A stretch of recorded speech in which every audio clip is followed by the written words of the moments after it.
word for analysis in English. So, don't you believe that the language we speak may affect the way we think? So, Diana Galina, a second-year student, will explore the hypothesis of linguistic relativity and how language influences our worldview of culture and cultural relationships. So, please welcome Diana with your presentation. How does a national language affect relationships between various nations? Hello, dear participants and jury. And today I want to present you my speech about how does national language affect a relationship between various nations. So, where can I? Oh. And due to the fact that nowadays in the modern world we observe more and more the distances of people from each other, we have tried to investigate one of the possible reasons for formation of this understanding in connection with the theory of Sapir-Whorf about the influence of national language on human thinking, culture, and youth. So our purpose was to show the influence of languages on human thinking and to determine the significance of this phenomena in the context of human relationships. So you can see the objectives on the slides, and I will continue. Undoubtedly, the theory has a practical usage nowadays, and the world is very unstable. This work can be helpful in understanding this tension to prevent possible dangerous consequences and further misunderstandings in society. So one of the the main question for this is, what is language? Language, being the system of communication in speech and writing, that is used by people of a particular country, is a cultural fact and reflection of reality. So this is explained by the fact that firstly, it is an integral part of our culture which we inherit from our ancestors, and all phenomena of social life at all the stages of society's development are fixed in it. Secondly, language is the main instrument through which we assimilate the culture, economy, politics, and many other fields of our life. And thirdly, language is the most important of all phenomena of the cultural order. So, the Sapir-Whorf hypothesis. The hypothesis of linguistic relativity, also known as the Sapir-Whorf hypothesis, is the thesis according to which the system of concepts existing in human consciousness and consequently the essential features of his thinking are determined by a particular language of which this person is a native speaker. So there are two formations of this hypothesis, is the strict one and the soft one. The strict one is about that thinking is defined by language, thus all cognitive categories are defined and constrained by the linguistic categories. And the soft one is that thinking, together with linguistic categories, has a determinate effect on the influence of traditions and some forms of non-linguistic behavior. So, based on the interpretation of the hypothesis, no one is free to describe nature completely independently. We are all bound to certain ways of interpretation, even if we consider themselves completely free. We are confronted with the basic principle of relativity, which states that the similar physical phenomena allow us to create a similar picture of the universe only if linguistic systems are similar or at least related to each other. The principle of linguistic relativity is an implicity contained already in Sapir's thesis when he said that different societies live in different worlds, not in the same world with different labels.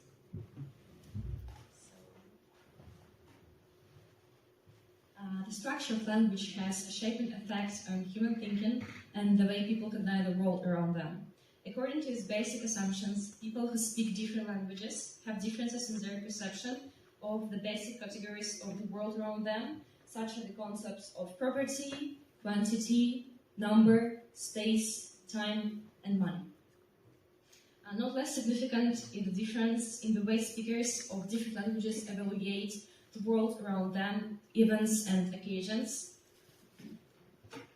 The main difference in the hypothesis itself is that the idea that people who are able to speak several languages are able to think several ways, which impact on their relations with other cultures and their natives.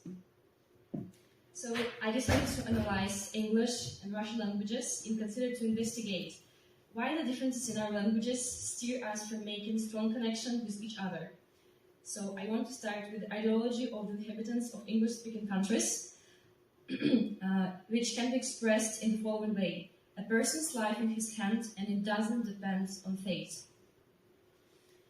So, on the contrary, in Russian consciousness, fate is inevitable, and a person has no power over the events that occur, which shows the attitude of Russian culture to the static one. English culture, as like American culture, is an active culture, and this is vividly reflected in the English language. So, for example, in English we say "I'm thirsty," "I feel hurt," or "I feel offended," but in Russian it's "Мне больно," "Меня обидели," "Мне нехорошо." The next one is the anthropologists hold divided cultures into monochronic and polychronic cultures. Thus, for monochronic cultures as English, time is strictly regulated concept, and human activity is scheduled according to a strict schedule.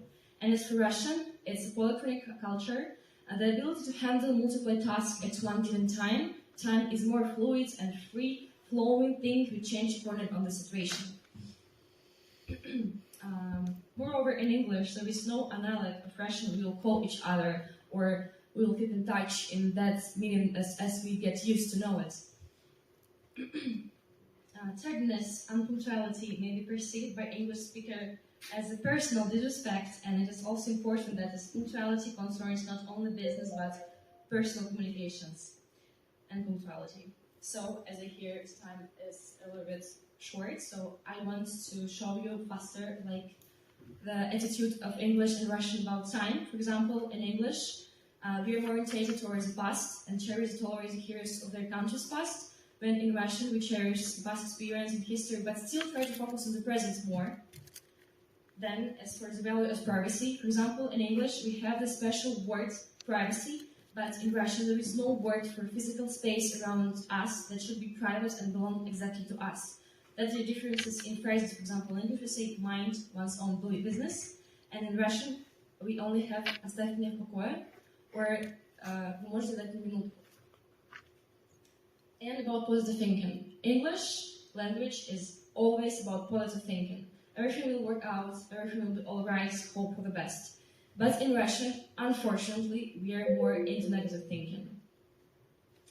And to conclude, answering the main question, how does national language affect relations between various groups of people? There is no possibility of single state. Globalization is a utopia, unfortunately.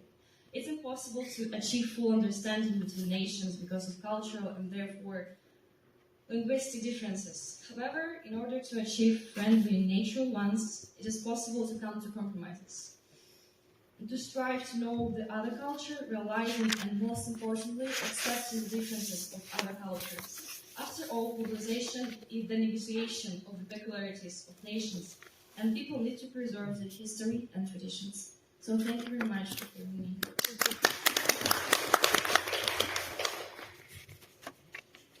Questions, I'm ready to answer this.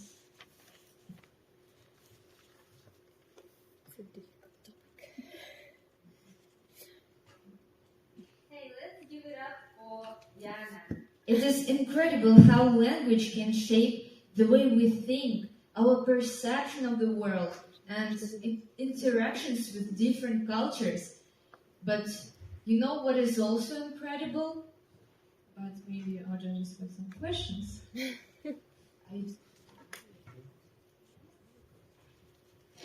Okay, it's not probably a question. I know that this theory is being criticized these days because it brings up a very serious problem of the connection between language, thought, and culture. So when I was looking at the table, which actually implied that Russian culture is more the culture of being, whereas American culture is the culture of doing, according to other or another approach. I was thinking that am I right in my understanding that the existence of this grammatical pattern in Russian "мне больно" makes me, how to say, a representative of the culture of being?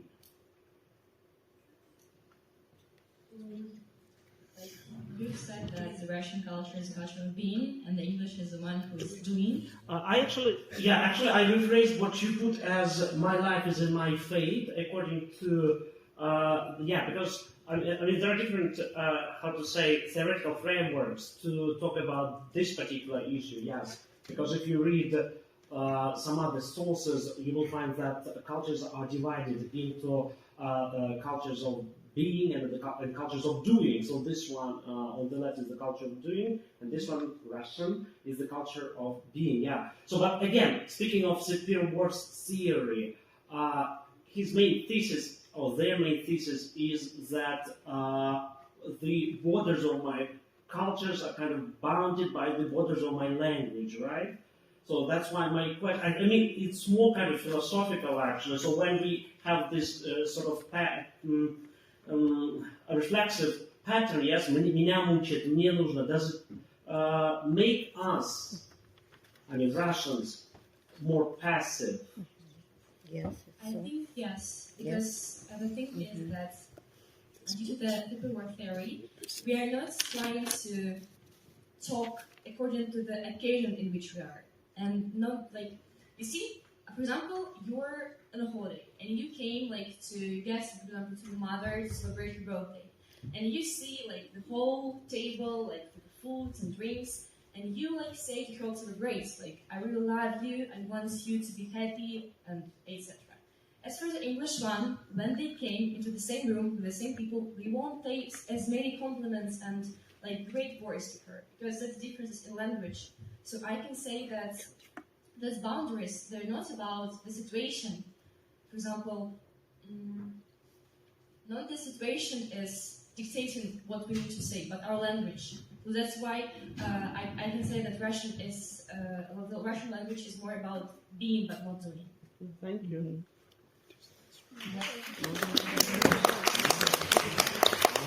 I also have some questions for you. So, like to continue the information presented in the slide, I would say that I can give you some more examples, and I would like you to translate them.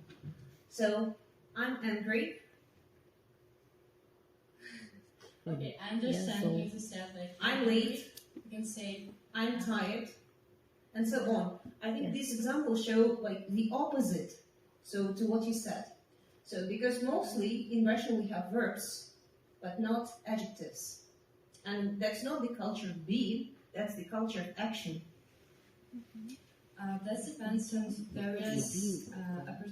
various consequences and abilities. For example, you know, at first sight, that's very clear that we have the culture of doing. But in our consciousness, it's more like the majority of words we are saying is more passive. For example, like the baby student. Like that's, I think, the great example of Russian culture, because we don't say like we can't say "мой ребенок с режущимися зубами." So that's something ridiculous in Russian. We say that у этого ребенка режутся зубы, but we like all the responsibility for like the teeth. We give it to the teeth, but not to the child. And as for the examples like I'm tired and I'm angry, that's more of an exception of the whole picture of the theory. And in addition, I can say that this theory is not, there are not many researches about the theory, and all the analysis you see on the slides was made by myself, so I can say that there are some exceptions there. I would say there is no rule without exception, and Russian people are very unpredictable. One last comment. I just remembered the book. It's Maria Lebedko's book. She was a professor from Vladivostok, then from Moscow, called The Culture Bumps, or Culture Bumps, something like that. And actually, this is where she introduces that idea of cultures of being and doing, and some other interesting concepts that might come in handy for your further research. I would strictly recommend you to read this book, Culture Bumps by Maria Lebedko, and to appreciate our Far Eastern academic tradition. Thank you. Thank you very much.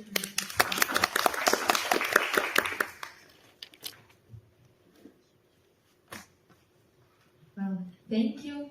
And our next speaker is Evelina Natochi, a second-year student from